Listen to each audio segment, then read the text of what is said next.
Thank you so much for having us. It's a pleasure to be here to present today.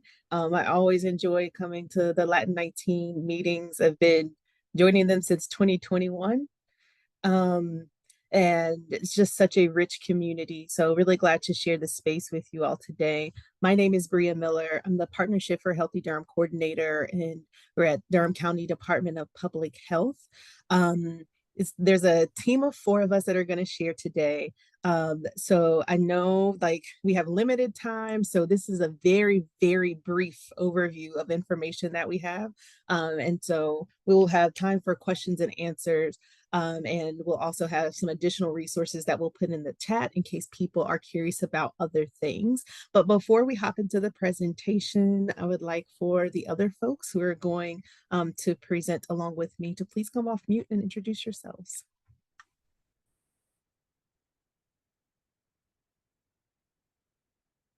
Good afternoon, everyone. My name is Shalisa Howard Martinez. I'm with Aging Well Durham, and I also serve as co-chair of the Partnership for Healthy Durham with Jess. Good afternoon, everyone. It's good to be with you all. I'm Jess Bosquet-Rhodes. I am the Adverse Childhood Experiences and Resilience Coordinator at Durham County and also the co-chair of the partnership. Savannah, you want to go? Yeah, good afternoon, everyone. My name is Savannah Carrico. I'm the public health epidemiologist with Durham County Health Department. Been here about 3 years, and I'm excited to tell y'all a little bit more about our 2023 Community Health Assessment.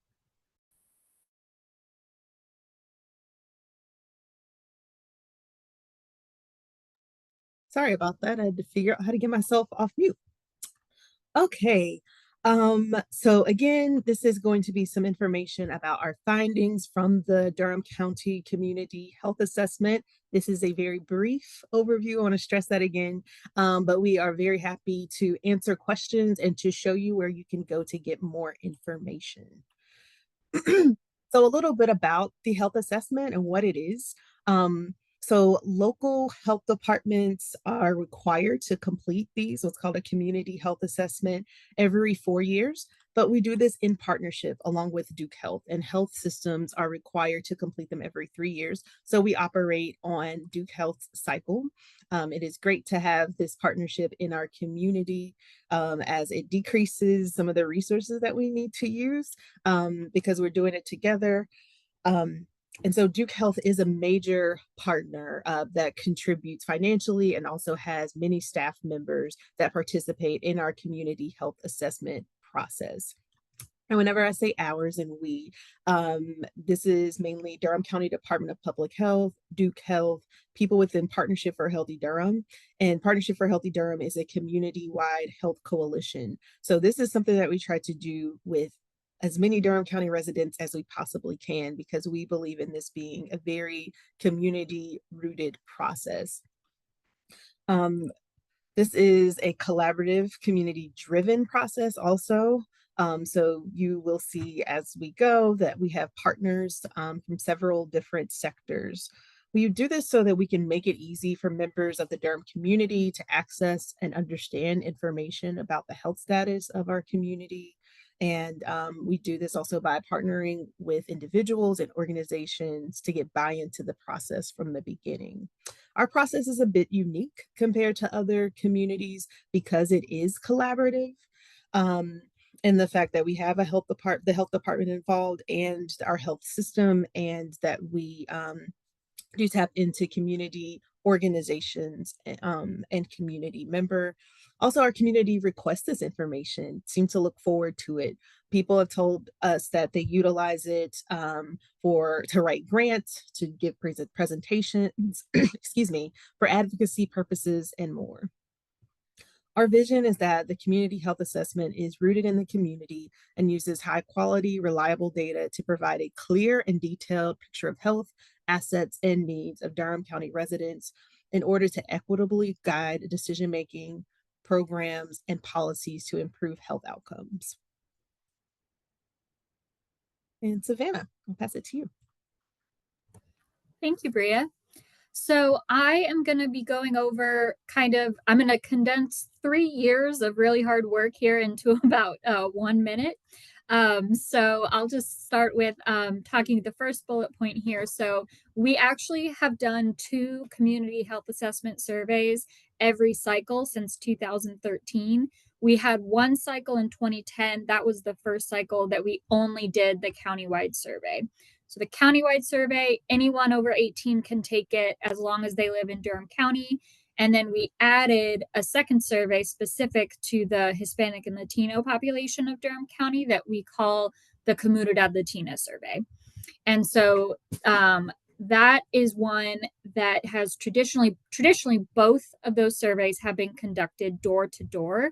So we have a random sample throughout the county, random neighborhoods throughout the county, knocking on doors, just whoever is home, ask them if they're willing to participate in the survey, and just go through and collect surveys that way. This time in 2023, we did the countywide survey door to door, but we did the Comunidad Latina survey as more of a convenience sample. So that meant that instead of systematically going down to different houses throughout the county, we instead partnered with local organizations, one of which was Latin 19. You guys let us tag along to a COVID vaccination clinic COVID vaccination event at a Walgreens, and we were able to come and collect surveys there as well. So we would go to, food drives, health fairs, after church services, to heavily to areas and organizations that prioritize the Hispanic and Latino community, and we got surveys that way. We also then, once all the surveys are collected, we analyze the data. So as the epidemiologist, that is my role. So I'll clean the data, look at what everybody said. We'll take qualitative data, which is data collected through the survey process of people just speaking to us. So people just having a conversation, telling us a bit more about what their community needs, what benefits their health, what areas of improvement the county can help out. So gathering all of that data and then putting it into a report so that everybody can see what the data showed specifically from the survey. Then the big writing process starts, which is where we had many writers contribute to writing sections for each of the 14 chapters that are in this community health assessment. So that is a huge lift that Bria coordinated last year. And it was something that all the writers, they attended training so that they could standardize their writing documents, or their writing style to kind of match what we want the entire document to look like. And people with subject matter experts, people with lived experiences were all invited to write. They were all invited to share what they thought was necessary to add into the community health assessment. And so that was great because the writers were able to take kind of that cold, hard numbers from the data and really translate it into stories and people, and how it affects the people of Durham. Lastly, we release the report for feedback before it gets posted and sent to the state.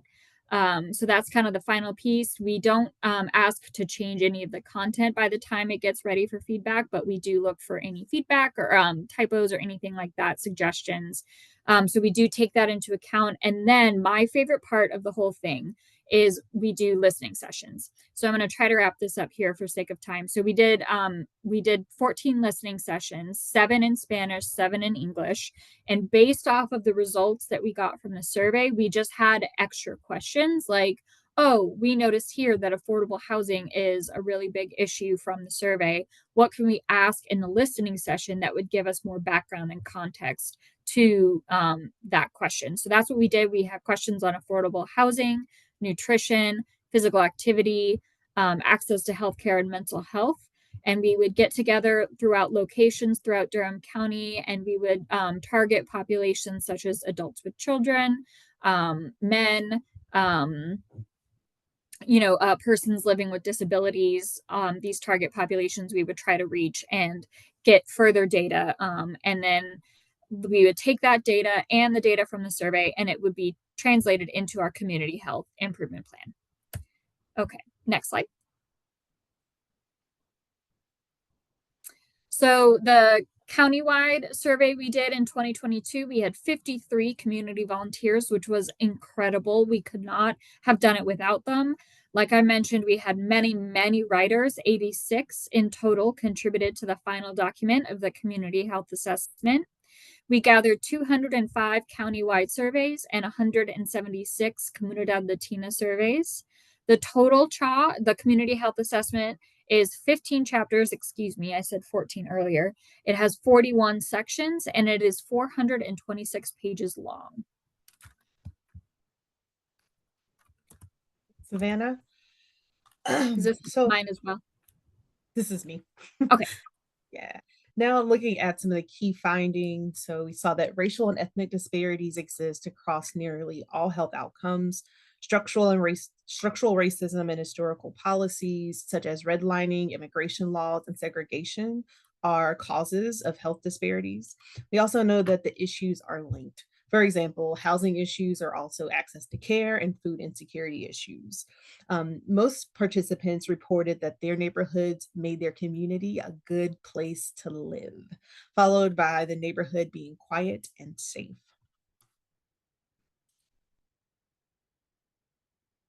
So I just wanted to briefly go over some new additions and highlights. This time, as we know, COVID-19 was a big thing, and sounds like it led to also this group coming together, Latin 19. So it was only right that we included a full chapter on this, and a lot of it really focused on lived experiences. We also added a chapter on environmental justice, and from what I understand, we were the second county in the state to include this as a chapter after Alamance County.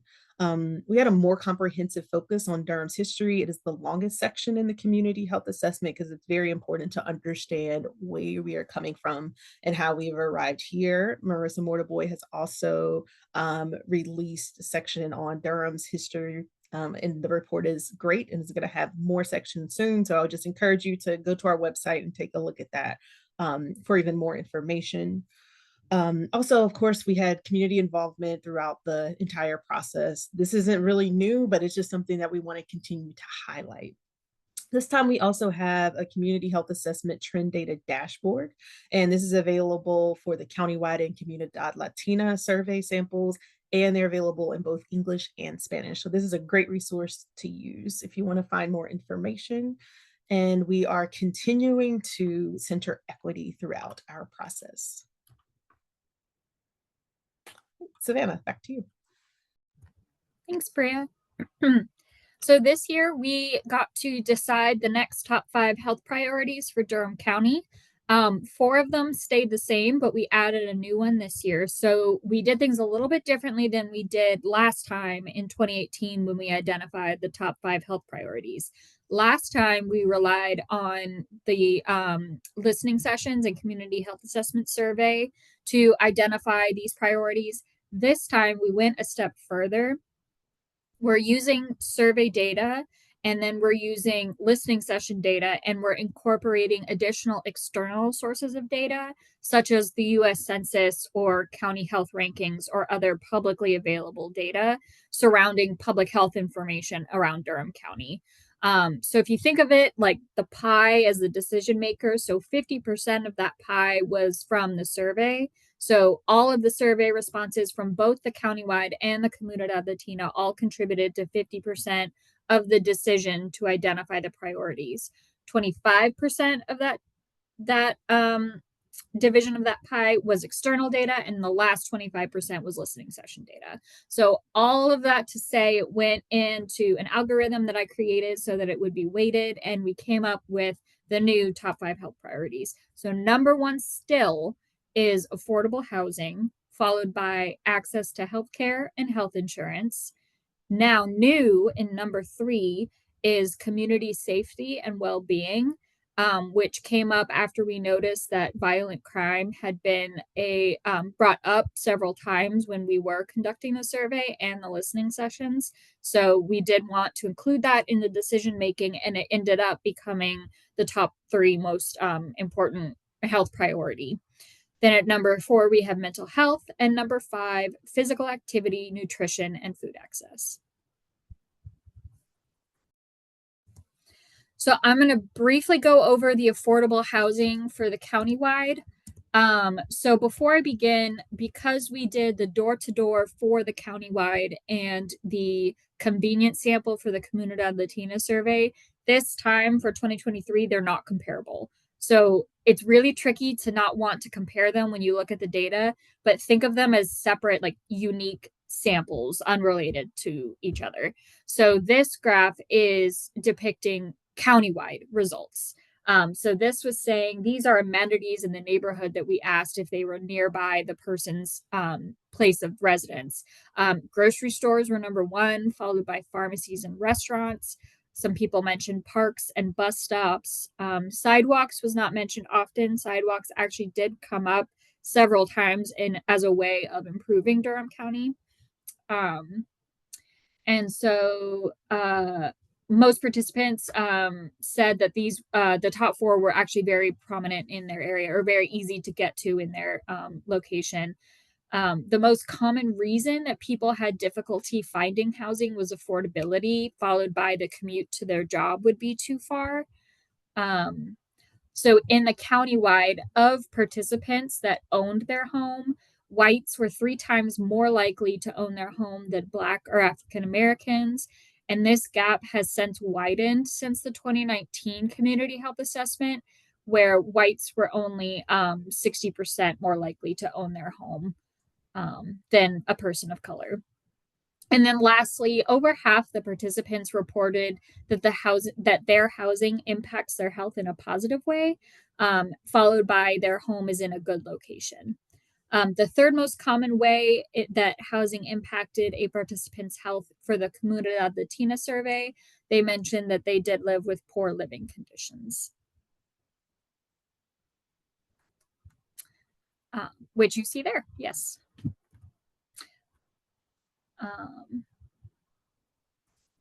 Yes, and then lastly on this side too for Comunidad Latina, I will say that about 75% of the respondents rent their homes, while about 22% own their homes. The remainder, they have some other living arrangement. And then the most common response for Comunidad Latina for how housing impacts their health was in a good way. Walkability was also in the top 6 for the Comunidad Latina as well. And then there were some other reasons such as location, presence of green spaces. Those were other options mentioned for why people thought their housing impacted their health.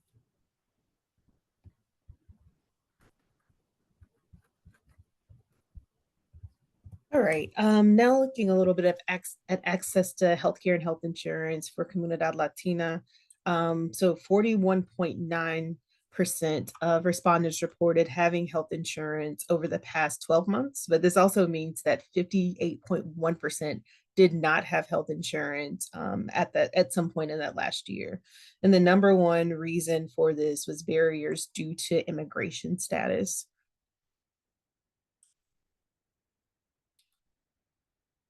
Now looking at community safety and well-being from the county-wide sample, 18% of participants named violent crime. So 4.7% said theft, 4.2% said gang activity.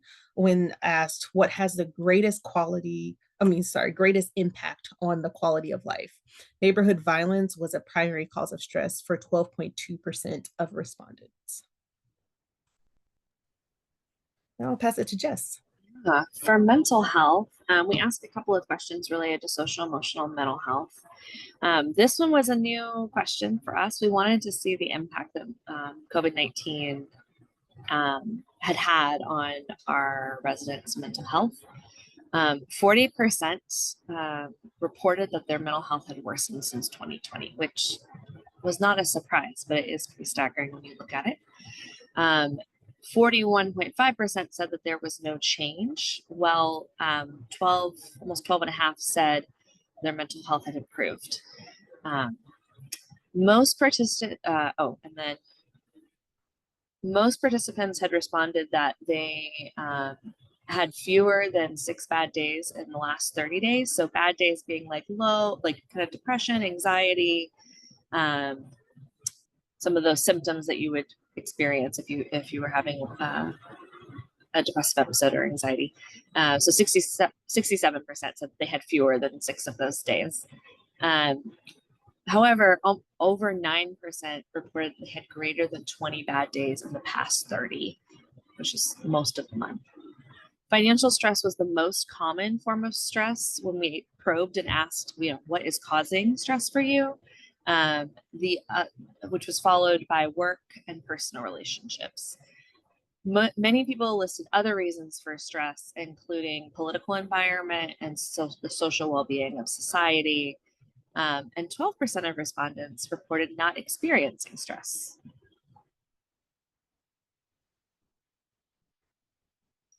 I'll let Savannah talk about age distribution later. Some of these things the sample size of who answered the questions is too small for us to break it down, because it would be potentially, 1 or 2 people for each response. So looking specifically at the Comunidad Latina, we asked a question, can we go to the next slide? About social and emotional support and how often folks get that. That's my fault. I think I have the wrong one up. If you could just say it, Jess, I apologize. Oh, that is totally Sorry. fine. Oh no, wait, maybe. No, you do. You have the right one. I'm unclear. All right. So, for how often do you get the social and emotional health support you need, we had about almost 40% of folks in the Comunidad Latino respond. They always get it.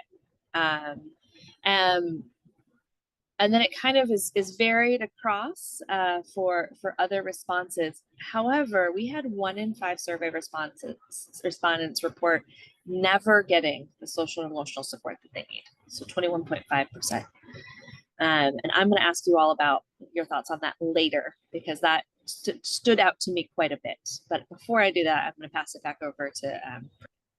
Sorry, is there a slide for that one? Or, oh no, you didn't have a slide. There was. I apologize. I have the wrong version pulled up on my screen. Okay. But yeah. So if you want, okay. I can put it in the chat, or I can show it after I stop sharing my screen. I apologize. That's my error. That's okay. I just wasn't sure. Okay. Yeah, that's fair. All right. Now looking at physical activity, nutrition, and food access from the county-wide sample, most respondents reported that they never worried that food would run out before they got money to buy more. So this was about 83%. Most participants reported walking as their primary form of exercise, followed by lifting weights and gardening. And these are the same top 3 forms of exercise as we saw in 2019. And the most common reason for not eating healthily all the time was not enough time, followed by the cost. And physical activity, nutrition, and food access specific to the Comunidad Latina sample, 34.3% of respondents said that they worried that their food would run out before they could buy more sometimes, and 10% said that they worried about it often. When asked what would make you walk more, whether you walk or not, the top 3 answers were a walking group or program, access to off-road paths or trails, and less crime. Now I'm going to pass it back to Shalisa. Thank you, Bria. And I want to talk a little bit more about the Partnership for Healthy Durham that Bria mentioned early. So the partnership is a coalition of local organizations and community members. We have the goal of collaboratively improving the physical, mental, social health, and well-being of Durham's residents using racial equity principles. And we are celebrating our 20th year anniversary this year. The partnership, we have 6 committees and 1 task force. The committees pretty much match up with the community health priorities that Savannah and Bria shared earlier. So our committees are health and housing, access to care, mental health, physical activity, nutrition, food access, 1 committee, PANFA, communications, and we also have a systemic equity action team and also an NC Care 360 task force. Anyone from the community is welcome to join us. And so we really welcome everyone. If you have questions or if you would like to learn more about the committees, please get in touch with any of us after today's meeting. And now I'm going to pass it back to Bria. All right. So just a little bit about next steps, and of course, we'll take questions. So we are planning to start collecting our 2026 community health assessment surveys in March of next year, so 2025. It is already time to begin the process again. And we will continue to have the Comunidad Latina survey sample. This time we're also adding the Black or African American sample because our community requested it. So we are adding that in as well. All of it will be convenient sampling. So you will see folks out throughout the community at different events and also just locations where people are gathering, because that seemed to work a whole lot better for us last time. I'm sure you all could attest to this. The world's looking a little bit different now post-COVID. And so we are also pivoting our methods so that we can meet the community where they are.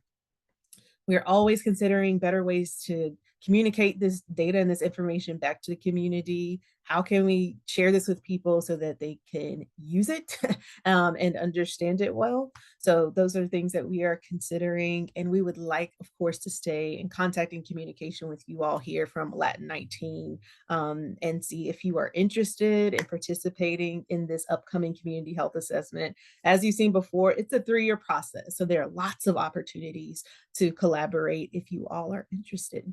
Thank you so much for listening. I guess we can open it now for questions.